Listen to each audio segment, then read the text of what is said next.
Hello friends, welcome to Jayita classes. दोस्तों, मैं हूं शिवम पांडे और आज से हम नीट के पिछले 33 सालों के एग्जाम में जो भी क्वेश्चंस पूछे गए हैं उन पर डिस्कस करने वाले हैं। आज से हम NEET 33 year question series start कर रहे हैं, वो भी आप लोग की डिमांड पर। तो दोस्तों, आज की इस वीडियो में हम क्लास 11 का जो फर्स्ट चैप्टर है द लिविंग वर्ड, उसके क्वेश्चंस को देखेंगे कि द लिविंग वर्ड से पिछले 33 सालों में कितनी क्वेश्चंस आए हैं, कौन सा क्वेश्चन कितनी बार आया है। ठीक है, क्वेश्चन एनसीईआरटी से है या एनसीईआरटी के बाहर का है, इन सभी चीज़ों को हम देखने वाले हैं। तो दोस्तों, अगर आपने इस चैनल को अभी तक सब्सक्राइब नहीं किया है तो प्लीज़ इस चैनल को सब्सक्राइब करें और बेल आइकन को जरूर प्रेस करें ताकि इस चैनल पर अपलोड होने वाले हर वीडियो की नोटिफिकेशन आपको मिलती रहे।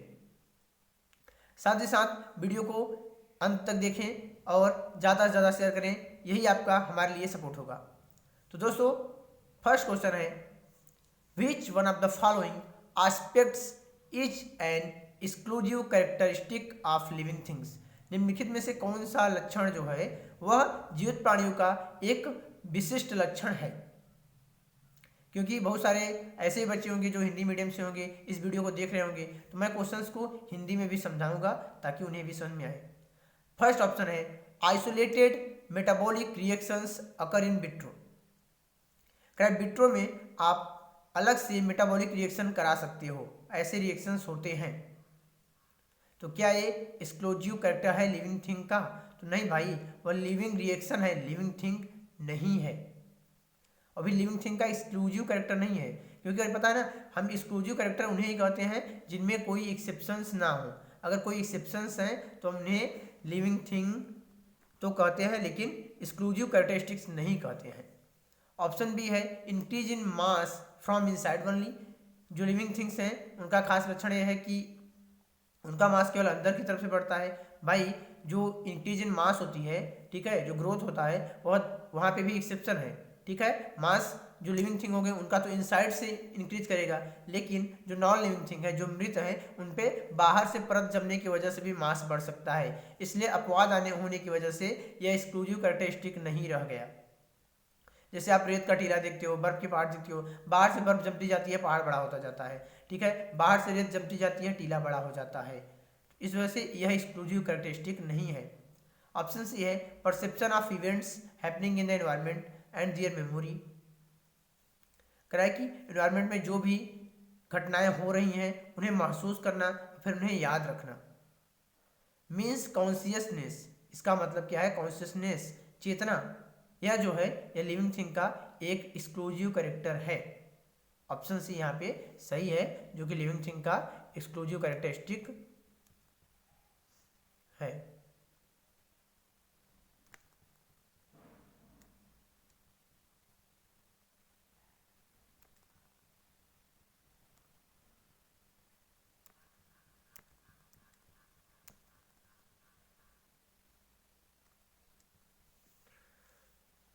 तो दोस्तों, ऑप्शन सी सही है। ठीक है, बाकी ए बी डी जो है वे लिविंग थिंग के कैरेक्टर तो हैं, लेकिन सही आंसर नहीं है। तो हम अगले क्वेश्चन की ओर बढ़ेंगे।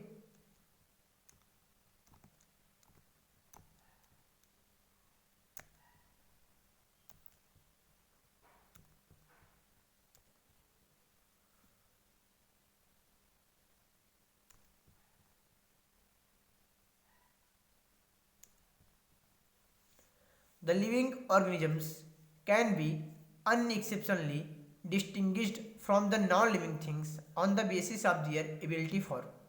लिविंग ऑर्गेनिज्म को आप, ठीक है, बिना किसी एक्सेप्शन के, क्या बोल रहा है? अनएक्सेप्शनली, बिना किसी अपवाद के नॉन लिविंग थिंग से अलग करो, उनकी किस क्षमता के आधार पे आप ऐसा कर सकते हो। ऑप्शन ए है, interaction with the environment and progressive evolution. अपने वातावरण से क्या करते हैं? इंटरेक्ट करते हैं, उसे फील करते हैं, रिस्पॉन्स करते हैं। ठीक है, और फिर उनमें लगातार क्या होता है? इवोल्यूशन होता है। बी है, रिप्रोडक्शन, जनन होता है लिविंग थिंग्स में।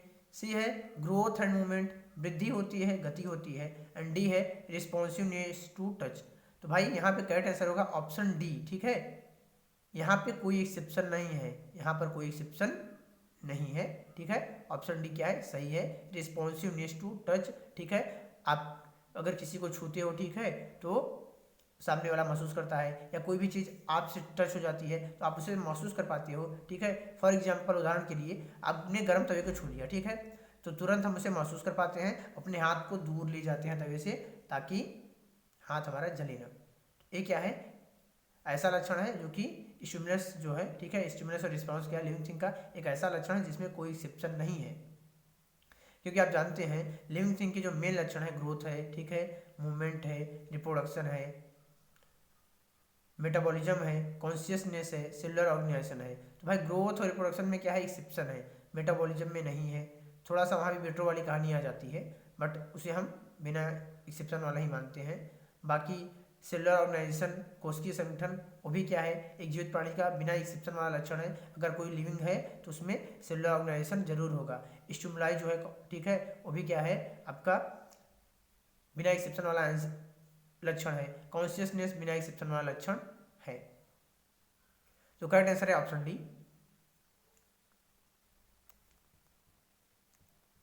Next question, biological organisation starts with, जो बायोलॉजिकल ऑर्गेनाइजेशन है उसकी शुरुआत होती है कहाँ से? ऑप्शन ए, ठीक है, जो जैविक संगठन है, ठीक है, जो जीवों की उत्पत्ति है, यह इसकी शुरुआत किस लेवल से हुई, किस सतही जगह से हुई? तो ऑप्शन है सेलुलर लेवल, कोशिकीय संगठन से शुरू हुई थी। ऑप्शन बी है ऑर्गेनिज्मिक लेवल, एक प्राणी के बनने के बाद आगे बढ़ी। सी है एटॉमिक लेवल, मतलब परमाणु की उससे शुरू हुई। एंड डी है सब माइक्रोस्कोपिक मॉलिक्यूलर लेवल। तो भाई करेक्ट आंसर है ऑप्शन डी, सब माइक्रोस्कोपिक मॉलिक्यूलर लेवल, क्योंकि इवोल्यूशन में शुरू में डायरेक्ट कोई ऑर्गेनिज्म नहीं बना था, ठीक है। बिग बैंग थ्योरी, अगर आप क्लास 12 के स्टूडेंट हैं तो आपने बिग बैंग थ्योरी पढ़ी है, ठीक है। तो वहाँ पे स्टार्टिंग में केवल बिग बैंग के होने के बाद में सारे प्लैनेट्स बने, ठीक है। स्टार्टिंग में इस अर्थ पे केवल ढेर सारी गैसेस थी, फिर उन समय के साथ टेम्परेचर, प्रेशर, इन सब की वजह से वे गैसेस ही क्या हुई, मिलना शुरू हुई, उनसे मॉलिक्यूल बने, और फिर उन मॉलिक्यूल में क्षमता आई थी कि वे मॉलिक्यूल भी खुद के जैसे मॉलिक्यूल को जन्म दे सकती थी, उनमें डिवीजन वाली कैपेसिटी आती गई, और फाइनली क्या बनी, स्टार्टिंग में बैक्टीरिया बने। तो करेक्ट आंसर है ऑप्शन डी, सब माइक्रोस्कोपिक मॉलिक्यूलर लेवल।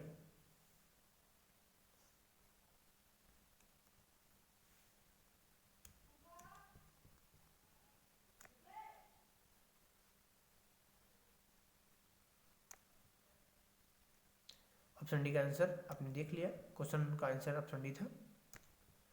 अगला क्वेश्चन, अभी क्वेश्चन है diversity in the living world से, select the correctly written scientific name of mango which was first described by Carolus Linnaeus. आपको आम का साइंटिफिक नेम चुनना है नीचे दिए गए ऑप्शन से, जो कि पहली बार कैरोलस लिनियस के द्वारा वर्णन किया गया था, जिसका वर्णन कैरोलस लिनियस ने किया था पहली बार। तो ऑप्शन ए है मैंजीफेरा इंडिका, ठीक है। तो आप देख रहे हैं कि ऑप्शन ए में कमी ये है कि जो हम जब भी हम किसी भी स्पीसीज का साइंटिफिक नेम लिखते हैं तो जो जीनस होता है, पहला क्या होता है, जीनस होता है, दूसरा क्या होता है, स्पेसिफिक एपिथेट होता है। जीनस कैपिटल होता है, स्पेसिफिक एपिथेट क्या होता है, स्मॉल होता है। तो पहला ऑप्शन तो गलत इसलिए है क्योंकि यहाँ पे जो स्पीसीज है, स्पेसिफिक एपिथेट है, उसको उसने कैपिटल में लिखा है, आई कैपिटल नहीं होना चाहिए। फिर अगर हम प्रिंट कर रहे हैं तो इटैलिक्स में हो, मतलब थोड़ा तिरछा हो। हाथ से लिख रहे हैं साइंटिफिक नेम को तो हम उसे क्या करेंगे, सेपरेटली अंडरलाइन करेंगे। बी मैंजीफेरा इंडिका कैर डॉट लिन, तो भाई यहाँ पे हम राइटर का नाम, जिन्होंने नेम दिया है उसका नाम लिखते हैं, वो छोटा सा लिखते हैं, तो ऑप्शन बी गलत है, ठीक है। फिर आते हैं ऑप्शन सी पे, मैंजीफेरा इंडिका लिन, ऑप्शन डी मैंजीफेरा इंडिका। तो अगर हम यहाँ पे ऑप्शन सी ना दिया होता, ऑप्शन सी ना दिया होता मैंजीफेरा इंडिका लिन, तब तो ऑप्शन डी सही होता। लेकिन देखो यह है कि हम साइंटिफिक नेम के बाद जिसने भी उस नेम को दिया उसका नेम शॉर्ट फॉर्म में छोटे में लिख सकते हैं आखिरी में, इसलिए यहाँ पे क्या लिखा गया है, लिन। पूरा नेम नहीं लिखोगे, छोटा सा नाम लिखोगे, लिन, बस बताने के लिए। तो ऑप्शन सी सही है, मैंजीफेरा इंडिका।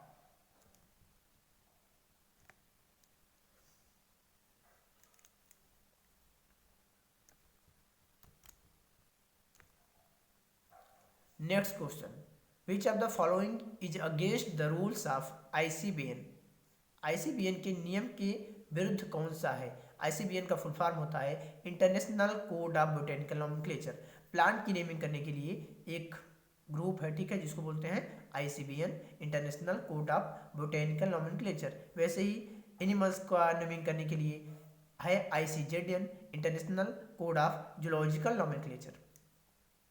तो फर्स्ट ऑप्शन है A, hand written scientific names should be underline. तो भाई ये सही है कि जब साइंटिफिक नेम को अगर आप हाथ से लिखते हो तो हमें उसे अंडरलाइन करना पड़ता है। ऑप्शन ए सही है। बी है every species should have a generic name and a specific epithet. Her species का एक जेनेरिक नेम होना चाहिए, ठीक है, एक जीनस नेम होना चाहिए, और दूसरा स्पीसीज का नेम स्पेसिफिक एपिथेट होना चाहिए। ये भी सही है।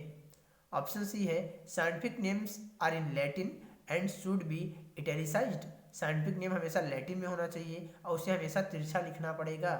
ये भी सही है। अब पूछा है कौन सा अगेंस्ट है, मतलब कौन सा गलत है रूल के हिसाब से। तो भाई ये तीनों जो ऑप्शन हैं ये तो रूल के हिसाब से ही चल रहे हैं अभी तक। तो हम ऑप्शन डी देखते हैं, generic and specific names should be written starting with small letters. तो दोस्तों ऑप्शन डी ही क्या है आपका सही आंसर है। मतलब ये क्या है, ICBN के रूल्स के अगेंस्ट है। जेनरिक और स्पेसिफिक नेम्स को हम स्मॉल लेटर में नहीं लिख सकते। जेनरिक को कैपिटल में लिखना पड़ेगा और स्पीसीज को स्मॉल में लिखना पड़ेगा। तो ऑप्शन डी क्या है, क्वेश्चन के हिसाब से सही आंसर हो गया।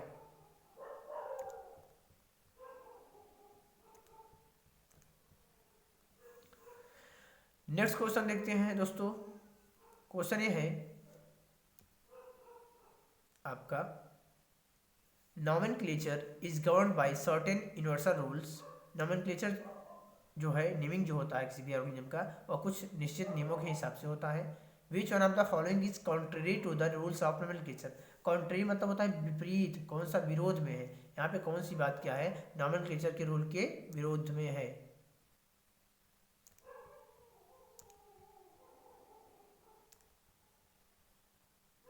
तो चलिए दोस्तों हम देखते हैं। ऑप्शन ए है the names are written in Latin and are italicised. नाम को हमें लैटिन में लिखना पड़ता है, ठीक है, और फिर उन्हें तिरछा करना पड़ता है, मतलब तिरछे लिखना पड़ता है, इटैलिसाइज तिरछा हो, ठीक है, सही है। ऑप्शन ए सही है, मतलब कि ये रूल के विरोध में नहीं है, जो रूल कहता है ये वैसा ही है। बी है when written by hand the names are to be underline. अगर हाथ से लिखते हैं तो नेम को अंडरलाइन करना पड़ेगा। ये भी सही है, ये भी रूल के हिसाब से है। सी है biological names can be written in any language. ठीक है, बायोलॉजिकल नेम्स को हम किसी भी भाषा में लिख सकते हैं। ये रूल के अगेंस्ट है, ये गलत है। तो जो बोला था कि इनमें से कौन सा क्या है, रूल के अगेंस्ट है, तो ऑप्शन सी रूल के अगेंस्ट है। फिर ऑप्शन डी को भी देख लेते हैं। First word in a biological name represents the genus name.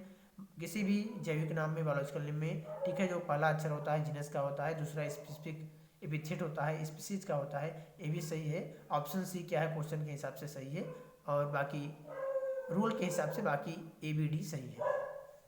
तो यहाँ पे आप आंसर टिक करने वाले हो option C. Next question, ICBN stands for. ICBN का फुल फॉर्म क्या होता है। ऑप्शन ए है international code of botanical nomenclature. तो दोस्तों ऑप्शन ए ही सही है, बाकी बी सी डी सब क्या है, गलत है। यहाँ पे ऑप्शन ए सही है, मैंने आपको पहले ही बता दिया था, तो वैसे भी आप गलत नहीं करने वाले थे। बायोसिस्टमैटिक्स एमसेट, बायोसिस्टमैटिक का क्या लक्ष्य है। Option A classification of organisms based on broad morphological characters. ठीक है, तो वे जीव का क्या करेंगे, वर्गीकरण करेंगे, जहाँ पे हम उनके मॉर्फोलॉजिकल लक्षण को देखेंगे, बाह्य लक्षण को देखेंगे, बाहर से दिखने में कैसे हैं। मॉर्फोलॉजी मतलब बाहरी लक्षण, दिखने बाहर से दिखने वाला लक्षण क्या होता है, मॉर्फोलॉजिकल कैरेक्टर होता है। तो क्या केवल यही उसका उद्देश्य है, नहीं भाई, केवल यही नहीं है। बी है delimiting various taxa of organisms and stabilising their relationships. Organism के अलग अलग जो टैक्सॉन्स हैं उनके बीच में संबंध पता करना है, ठीक है, तो ये भी आपका आंसर नहीं है। ऑप्शन सी है classification of organism based on their evolutionary history and stabilising their phylogeny on the totality of various parameters from all fields of studies. तो दोस्तों ऑप्शन सी सही है कि हम बायोसिस्टमेटिक्स का उद्देश्य है कि हम अलग अलग प्राणियों का जो वर्गीकरण है उनके उद्भव के इतिहास की पे करेंगे, इवोल्यूशनरी हिस्ट्री, किस तरीके से उनकी उत्पत्ति हुई, कैसे समय के साथ वे विकसित हुए, साथ ही साथ उनके अलग अलग पैरामीटर पे, अलग अलग क्षेत्रों से जो अध्ययन करने पे उनके बारे में पता चलेगा, उन सभी चीज़ों को देख करके हम क्या करेंगे, उनका क्लासिफिकेशन करेंगे। करेक्ट आंसर ऑप्शन सी है।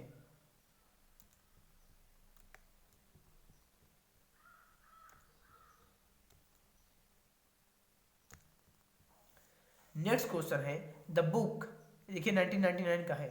The book genera plantarum was written by, genera प्लेंटरम नाम की किताब को किसने लिखा था? एनसीईआरटी का ही है, क्वेश्चन बाहर से नहीं है। अभी तक ने जितने भी क्वेश्चन देखे हैं सारे के सारे एनसीईआरटी बेस्ड क्वेश्चन है, ठीक है, कोई भी क्वेश्चन एनसीईआरटी के बाहर का नहीं है।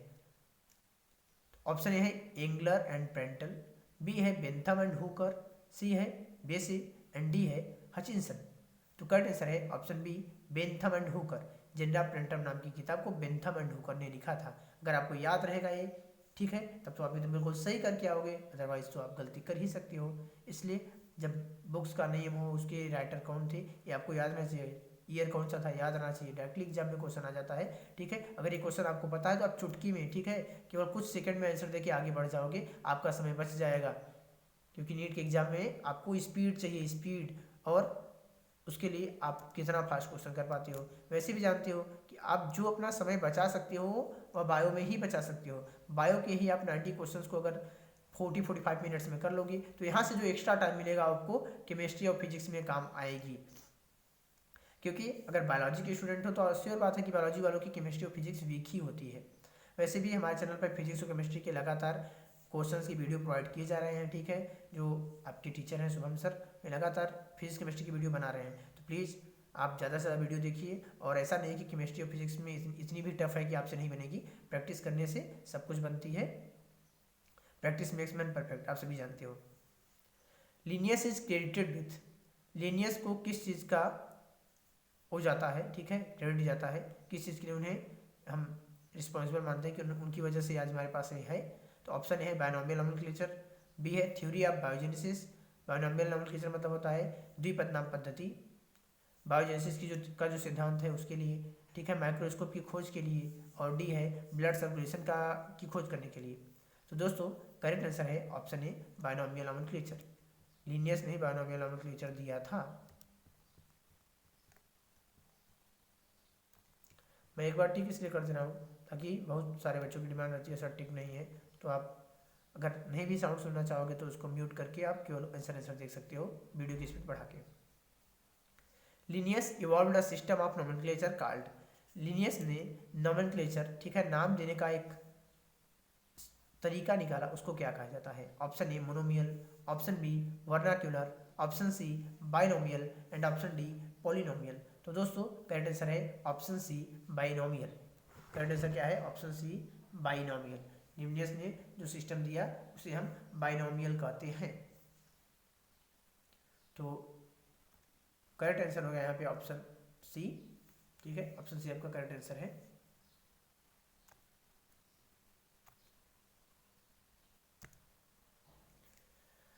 The term new systematics was introduced by, यह जो शब्द है न्यू सिस्टमेटिक्स, इसको किसने दिया था, इसका प्रतिपादन किसने किया था?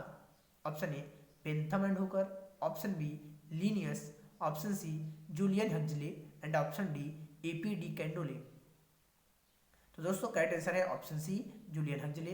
अगर आपको याद होगा तो आप तुरंत करोगे, अदरवाइज आप बस सोचोगे, तुक्का मारोगे, सही भी हो सकता है नहीं भी हो सकता है, ठीक है। बट हाँ दोस्तों तुक्का नहीं मारना चाहिए बिल्कुल, आपको अगर पता है तभी आंसर दो, अदरवाइज मत मारो। क्योंकि अगर आप ऐसा करते हो तो आप 4 नहीं टोटल आपके 5 नंबर जाएंगे, ठीक है। पहले बार जो गलत हुआ हो तो 4 जाएंगे, प्लस माइनस मार्किंग के साथ भी 1 जाएंगे। अब ऐसा करते करते आपको बहुत ज़्यादा नुकसान हो सकता है। तो आप कॉन्फिडेंस के साथ अगर आपको आंसर पता है तो अटेम्प्ट करो, अदरवाइज छोड़ दो, तुक्का फिकेशन ना करो।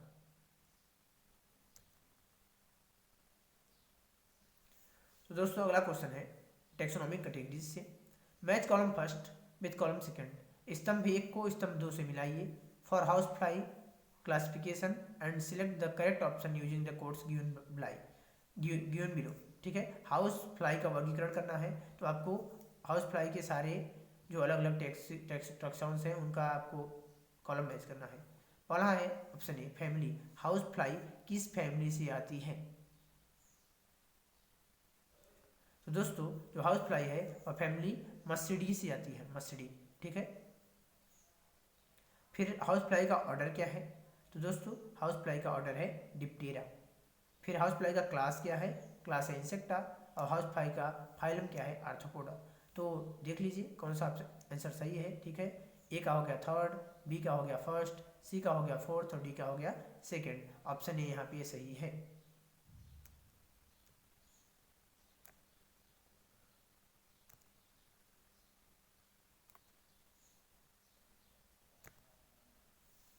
अगला क्वेश्चन है the common characteristics between tomato and potato will be maximum at the level of the year. कह रहा है कि जो सामान्य लक्षण है, मिलने जुलने वाले लक्षण है आलू और टमाटर के बीच में, वे किस लेवल पर सबसे ज़्यादा होंगी?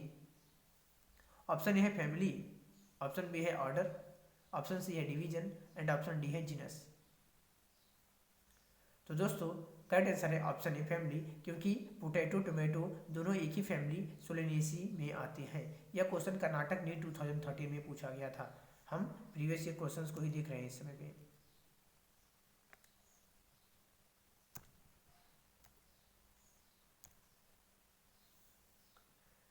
अब अगला क्वेश्चन मेरे सामने है जो कि मेंस 2012 में पूछा गया था।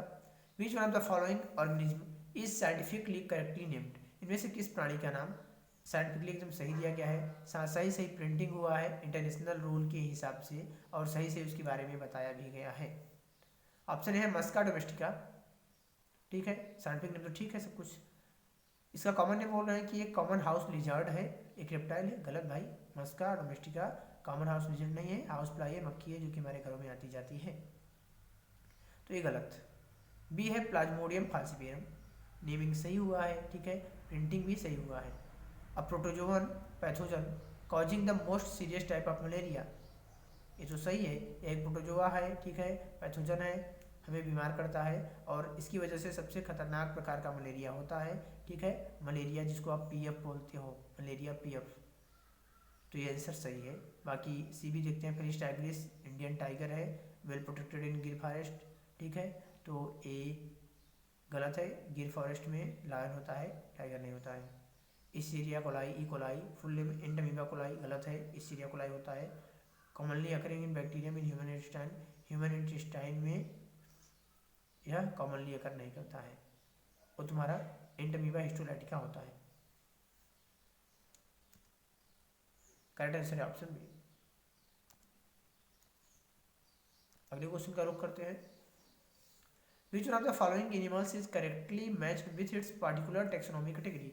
निम्नलिखित में से कौन सा प्राणी जो है अपने खास टेक्सोनॉमी कैटेगरी में क्या हुआ उसका मिलान किया गया है, उसके बारे में सब कुछ सही लिखा है। टाइगर का जो स्पीसीज है वह टिग्रिस है, तो सही है। बाकी ऑप्शन भी देखना जरूरी है, बाकी को भी देख लेते हैं। कटल फिश मोलस्का क्लास, गलत है। ह्यूमंस फैमिली प्राइमेटा, गलत है। हाउस फ्लाई मस्का ऑर्डर है, नहीं भाई, मस्का जीनस है। तो यहाँ पे करेक्ट आंसर क्या है? ऑप्शन ए। ठीक है, जो टाइगर का स्पीसीज है टिग्रिस वो सही है।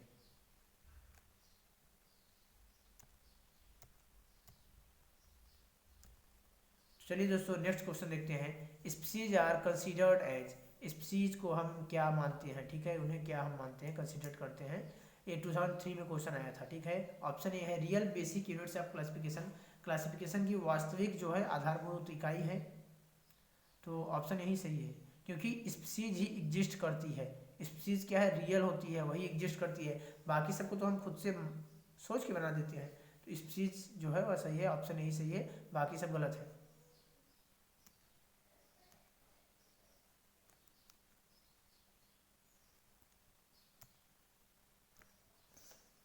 Next question, which are the following is less general in character as compare to genus? Genus की तुलना में जो कॉमन कैरेक्टर है वह किसमें कम होते हैं? तो भाई स्पीसीज, स्पीसीज सब क्या होती हैं? अलग अलग होती हैं, सब में कुछ न कुछ डिफरेंट लक्षण होते हैं। ऑप्शन ये यहाँ भी सही है, स्पीसीज। बाकी डिवीजन क्लास फैमिली में नहीं होती।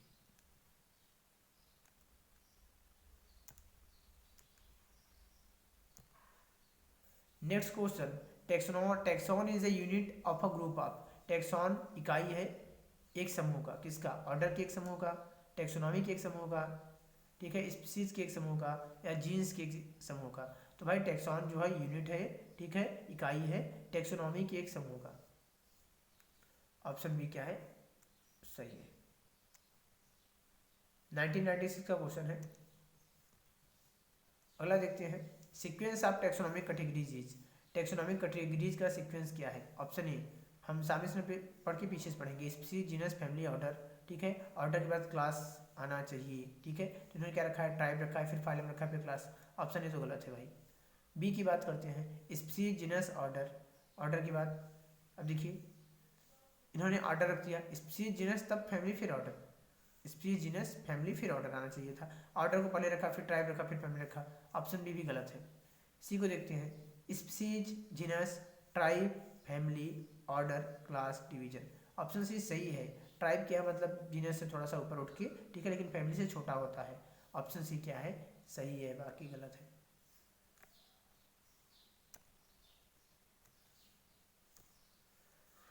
The term phylum was given by.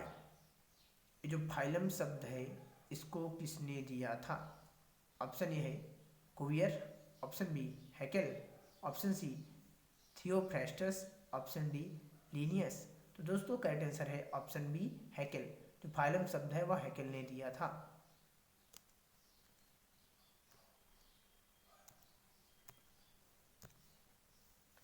A group of plants or animals with similar traits of any rank is।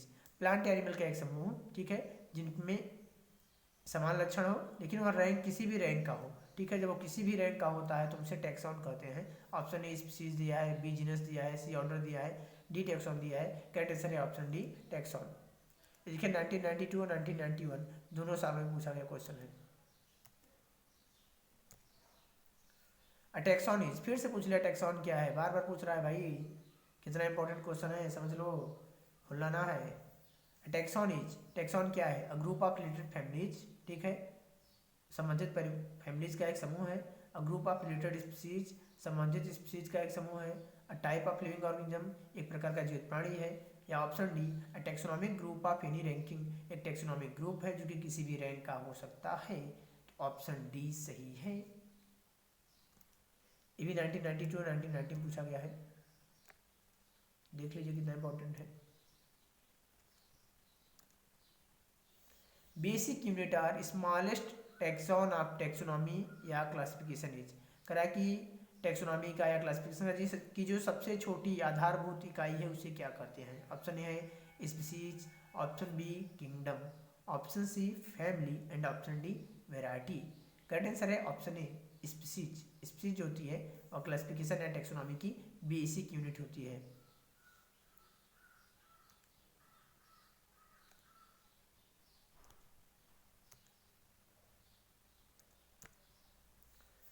Static concept of species was put forward bye. Species का जो static concept है, स्थिर सिद्धांत है, वह किसने दिया था? Option A de Candolle, option B Linnaeus, option C Theophrastus and option D Darwin. Correct answer है ऑप्शन बी लीनियस। ठीक है, स्पीसीज का जो स्टैटिक कॉन्सेप्ट था वह लीनियस ने दिया था।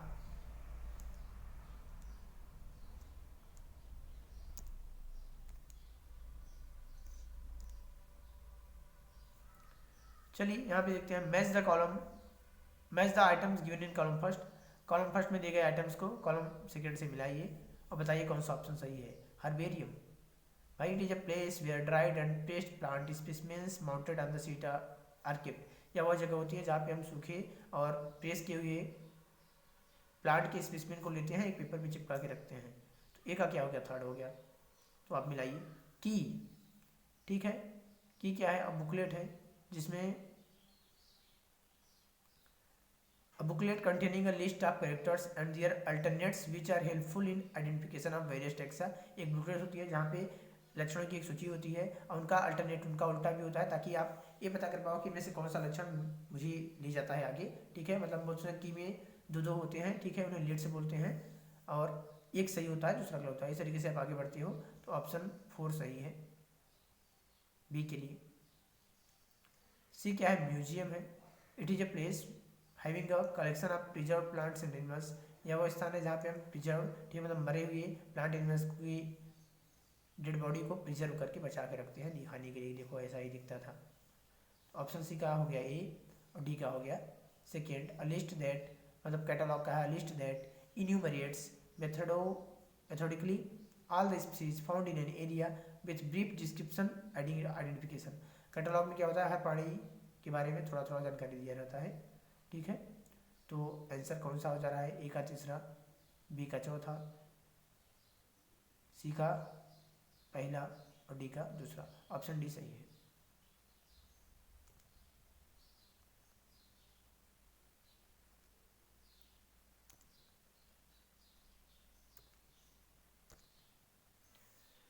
Next question, the level of herbarium seat does not carry information on. जो हर्बेरियम सीट होता है उस पर किस चीज़ के बारे में सूचना नहीं लिखी होती है। ऑप्शन ए है डेट ऑफ कलेक्शन, किस डेट पे उसको कलेक्ट किया गया नहीं लिखा होता, नहीं भाई लिखा होता है। बी है नेम ऑफ कलेक्टर, कलेक्ट करने वाले का नाम नहीं लिखा होता, नहीं लिखा होता है। सी लोकल नेम, लोकल नेम भी लिखा होता है। D height of the plant, इसको ही नहीं लिखते भाई। मान लो हम गए, ठीक है, कोई पौधा है, ठीक है, वो छोटा सा है, अभी ज़्यादा बड़ा नहीं है, 5-6 फीट का हुआ है हाइट में, उसकी पत्ती को ले लिया, वहाँ से पत्ती तोड़ लिया, ठीक है। तो ऐसा नहीं है कि वो आगे बड़ा नहीं होगा, आगे उससे बड़ा हो तो 50 फीट का हो जाए, ठीक है। तो हम प्लांट की हाइट को नहीं लिखते हैं, बाकी सबको लिखते हैं। नीट सेकेंड 2016 में आया रखा है क्वेश्चन, ध्यान रखना कि भाई सब कुछ लिखोगे, फैमिली लिखोगे, स्पीसीज जीनस लिखोगे, ठीक है। आपको हाइट नहीं लिखना होता है, क्योंकि हाइट पौधे की लगातार बढ़ती है, ठीक है। पौधे क्या है, ऐसे ऑर्गेनिज्म हैं जो कि हमेशा बढ़ते ही रहते हैं। हाँ, केवल कुछ स्पेसिफिक रीजन में ग्रोथ होती है, हर जगह पे नहीं होती। जबकि जो एनिमल्स हैं उनकी बॉडी में हर जगह पे ग्रोथ होती है, लेकिन एक निश्चित उम्र के बाद रुक जाती है। अगला क्वेश्चन है, which of the following is not a correct statement. निम्नलिखित में से कौन सा कथन सही नहीं है। A museum has collection of photographs of plant and animals. तो भाई दोस्तों ऑप्शन यही गलत है, ठीक है। बोला था कौन सा सही नहीं है, ऑप्शन ए सही नहीं है। म्यूजियम भाई, म्यूजियम में कलेक्शन होता है प्रिजर्व प्लांट और एनिमल के स्पेसिमेन का। तो वो ये ऑप्शन बोल रहा है कि फोटोग्राफ्स होते हैं, तो ऑप्शन ए गलत है। बाकी बी जो है, की is a taxonomic add for identification of specimens, A correct statement है। हर्बेरियम में dried pressed preserve plant specimen होते हैं, ये भी सही है। डी है बोटेनिकल गार्डन में लिविंग प्लांट होते हैं देखने के लिए, ये भी सही है। तो जो इनकरेक्ट था, सही नहीं था, वो ऑप्शन ए था, और वही आपका सही आंसर हो गया, क्योंकि आपसे पूछा ही गया था कौन सा सही नहीं है, गलती वाला स्टेटमेंट चुनना था, तो हमने चुन लिया ऑप्शन ए।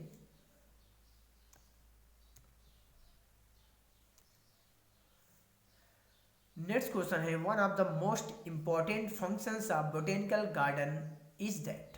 बोटेनिकल गार्डन का सबसे महत्वपूर्ण कार्य क्या है। ऑप्शन ए है they provide a beautiful area for recreation, एक बहुत अच्छा आपको क्षेत्र देते हैं पुनर्निर्माण के लिए, नहीं ये नहीं है। B one can observe tropical plants here, कोई भी यहाँ पे ट्रॉपिकल प्लांट्स को देख सकता है, ये भी नहीं है, ठीक है। They allow ex situ conservation of germplasm, germplasm के एक्स सीटू कंजर्वेशन को आगे बढ़ाते हैं। डी है they provide the natural habitat for wild life, wild life के लिए नेचुरल हैबिटेट प्रोवाइड करते हैं, नहीं भाई ये तो बोटेनिकल गार्डन काम नहीं, ये तो जूलॉजिकल पार्क का काम है। भाई ये पहले हम समझते हैं एक्स सीटू होता क्या है। मतलब नेचर में बहुत सारे स्पीसीज क्या हो रहे हैं, नष्ट होते जा रहे हैं समय के साथ हमारे वजह से, ठीक है। हम पोल्यूशन फैला रहे हैं, वे इंडेंजर्ड या एक्सटिंक्ट हो रहे हैं। ऐसी स्पीसीज को बचाने के लिए हम क्या करते हैं, उन्हें उनके नेचुरल हैबिटेट से उठा के, मतलब जंगल में जहाँ भी है वहाँ से उठा के ले आते हैं, एक स्पेशल जगह पे रख के उनका खास ख्याल रखा जाता है, उनके जैसे उनकी वृद्धि कराई जाती है, रिप्रोडक्शन से ढेर सारे पौधे तैयार किए जाते हैं ताकि उनको बचाया जा सके, वे एक्सटिंक्ट ना हो। ये क्या है, एक्स सीटू कंजर्वेशन है।